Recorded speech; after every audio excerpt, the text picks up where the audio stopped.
बहुत बहुत हार्दिक स्वागत आप सभी का हमारे astro TV India YouTube channel पर और हमारे फेसबुक पेज पर। अगर फेसबुक पर नए हैं तो चैनल को यानी कि पेज को फॉलो ज़रूर करें और चैनल को सब्सक्राइब करने के साथ साथ बेल आइकन के बटन को भी ज़रूर प्रेस करें ताकि सारी इन्फॉर्मेशन तुरंत आप तक पहुंच सके। मैं आपसे बात करूंगा आज की इस वीडियो में कि आखिर किस तरीके से आपका जीवन प्रभावित होगा 15 से लेकर 31 जनवरी तक। बात करते हैं कि बड़े परिवर्तन कौन कौन से होंगे। जैसे मुख्य रूप से शुक्र का परिवर्तन होगा, पर वो बिल्कुल एंड में होगा, 28 तारीख को होगा। और शुक्र महाराज मीन राशि में आ जाएंगे, जहाँ पर आपको 12 नंबर लिखा हुआ दिखाई दे रहा होगा वहाँ आ जाएंगे। अभी फ़िलहाल 11 नंबर में है, ये सैंपल कुंडली में देख सकते हैं आप। इसके अलावा जो परिवर्तन होगा वो मंगल का है, यानी कि साहस पराक्रम के देवता, वो इस 4 नंबर से निकल के 3 नंबर में आ जाएंगे 21 जनवरी की मॉर्निंग में, यानी कि मिथुन राशि में आ जाएंगे। इसके अलावा सूर्य ग्रह का परिवर्तन तो हो ही चुका है, सूर्य संक्रांति हो चुकी है। जहाँ 10 नंबर लिखा है वहाँ आपको सूर्य बैठे हुए दिखाई दे रहे होंगे। बुध महाराज 9 नंबर से निकल जाएंगे 24 तारीख को। जी हाँ, बिल्कुल ठीक सुना आपने, 24 तारीख को बुध शाम को इस 9 नंबर से निकल के 10 नंबर में आ जाएंगे। और जैसे ही 10 नंबर में आएंगे तो ये खर्च के घर में चले जाएंगे। मेन परिवर्तन तो ये है। अब बात करते हैं आपके कैरियर की।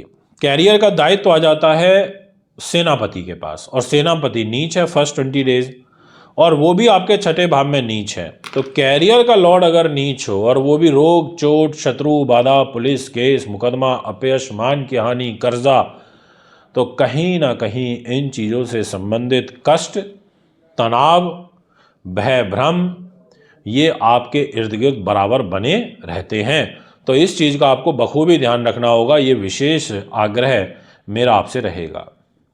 बात करना चाहूँगा आपसे कि मंगल अग्नि तत्व प्रधान ग्रह है, तो मंगल के नीच होने से अग्नि से थोड़ा दूरी बना के रखें। आप देखिए कि भी अमेरिका के अंदर कितना बड़ा अग्नि संकट हुआ है, यानी कि पूरे के पूरे शहर के शहर तबाह हो गए, जंगल का जंगल तबाह हो गया। और ये भविष्यवाणियाँ हमने करी थी जब 20 अक्टूबर को मंगल नीच हुआ था 2024 में, कि मंगल नीच होता है तो चोट, दुर्घटना, एक्सीडेंट, ये सब चीज़ें होती हैं। और आप रिसेंट हिस्ट्री उठा के देखिए कितनी बड़ी तबाही हुई है। मैं इसके लिए एक अलग से स्पेशली एक अलग वीडियो लेके आऊँगा, वो आप सुनना। पर मेन ये है कि आपको कैरियर को लेके 20 तारीख तक अलर्ट रहना है। 21 जनवरी से थोड़ा आपको रिलीफ मिलेगा, मतलब थोड़ा रिलीफ मिलेगा, मान के चलिए 30%। कोई ट्रांसफर प्रमोशन की फाइल अभी मत लगाइएगा, अन्यथा गलत जगह ट्रांसफर हो सकता है, आप परेशान हो जाओगे।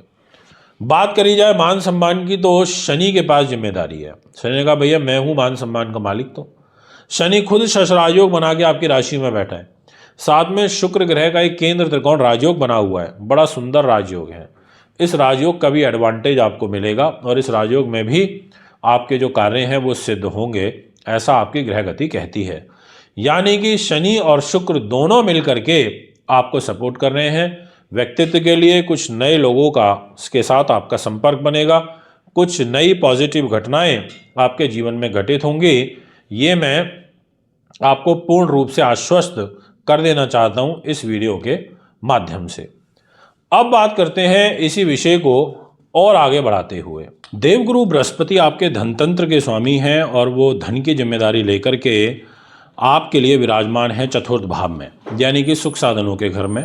लाभेश भी हैं, तो निश्चित तौर पर आपको धन का लाभ तो देंगे ही, क्योंकि उनके पास दायित्व है। और फिर दूसरी सबसे बड़ी बात कि आपके पैसे के घर में विराजमान हो जाएंगे दिनांक 28 तारीख को शुक्र ग्रह, और वो भी उच्च के होकर के, यानी कि शुक्र भी धन देने की पूरी कोशिश करेंगे और जुपिटर भी आपको पैसा देने की भरपूर कोशिश करेंगे। तो यानी कि फाइनेंस पॉइंट ऑफ व्यू से ज़्यादा दिक्कत नहीं है, बट कहीं ना कहीं परिवार के घर में राहु बैठता है तो थोड़ा परिवार के साथ कलह कलेश ज़रूर बनाता है। बात करते हैं आपकी हेल्थ की। मैं कहना चाहूँगा कि हेल्थ के घर में नीच मंगल का प्रभाव अच्छा नहीं है 20 जनवरी तक, तो थोड़ा ध्यान रखें। 21 जनवरी से मंगल की ये नीचता शांत होगी तो थोड़ा आपको रिलीफ मिलेगा। तो स्वास्थ्य का ध्यान रखें, ब्लड प्रेशर का ध्यान रखें। वो लोग ध्यान रखें जिनको पाइल्स की बीमारी चल रही है या जिनको मांसपेशियों में खिंचाव, दर्द ज़्यादा रहता है। बात करते हैं आपसे आपके एजुकेशन की। तो एजुकेशन की जो जिम्मेदारी आ जाती है वो बुध के पास है। बुध ने कहा मेरे पास एजुकेशन है, और बुध एजुकेशन को ही देख रहे हैं 24 जनवरी तक, यानी कि वो आपको एजुकेशन में भी लाभ देंगे 24 जनवरी तक। उसके बाद थोड़ा कंसंट्रेशन आपका डिस्टर्ब हो सकता है। तो यानी कि बुद्धि, उन्नति, नीति शास्त्र और विद्वानता के दृष्टिकोण से आपके लिए समय उचित रहने वाला है। कुछ अकस्मात शेयर बाजार इत्यादि से आपको लाभ पहुंच सकते हैं। बात करना चाहूँगा विशेष रूप से दाम्पत्य जीवन की। तो सूर्य के पास जिम्मेदारी आ जाती है। सूर्य ने कहा देखो भैया मेरे पास मैरिज लाइफ की जिम्मेदारी है, और सूर्य 12वें भाव में है। आप देख सकते हैं इस डिस्प्ले की कुंडली में जहाँ 10 नंबर लिखा है वहाँ सूर्य विराजमान है। अब ऐसी स्थिति में सूर्य आपके व्यय कराएंगे, आपके जीवन साथी के साथ कुछ कलह कलेश हो सकते हैं। ऐसा ग्रह योग यहाँ दिखाई दे रहा है। स्त्री को पुरुष से, पुरुष को स्त्री से, यानी कि कोई मन का भटकाव का योग होना ध्यान रखें। और व्यापारिक पार्टनर से भी आपके व्यापारिक संबंध खराब हो सकते हैं। दोस्तों, यदि बात करी जाए कि क्या कोई प्रॉपर्टी, वाहन, ज़मीन, जायदाद लेनी चाहिए, तो मैं निश्चित तौर पर कहना चाहूँगा आप बिल्कुल लीजिए, कोई चिंता वाली बात नहीं है। क्रय विक्रय कर सकते हैं।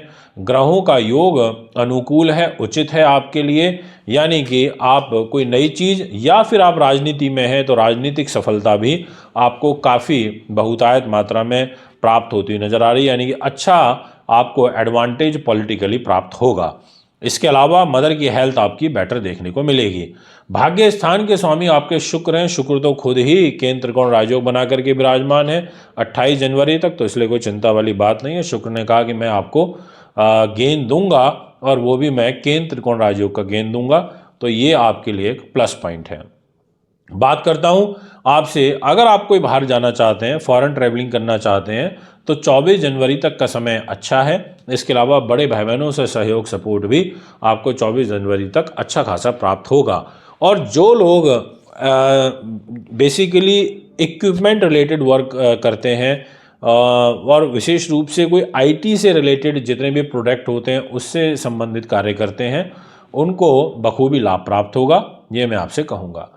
दोस्तों, ये है आपका ग्रह गोचर। आपको मंगल के दान करने हैं और आपको शनि के दान करने हैं, क्योंकि मंगल के दान करने से मंगल की नीचता शांत होगी, शनि के दान करने से शनि की 7.5 आपकी शांत होगी। तो सैटरडे के दिन उपवास रख लें, या शनिवार के दिन कुछ काली नीली चीज़ों का दान कर दें। सर्दियाँ चल रही हैं, ब्लैंकेट का दान, चद्दरों का दान कर सकते हैं। ऐसे ही लाल पुष्प, लाल मिठाइयाँ, लाल फल मंगलवार के दिन दान कर सकते हैं। हनुमान चालीसा का पाठ करना भी आपके लिए काफ़ी उचित रहेगा। तो मुलाकात करेंगे एक बार पुनः आगामी कार्यक्रम में। अभी आपसे इजाज़त चाहता हूँ। नमस्कार।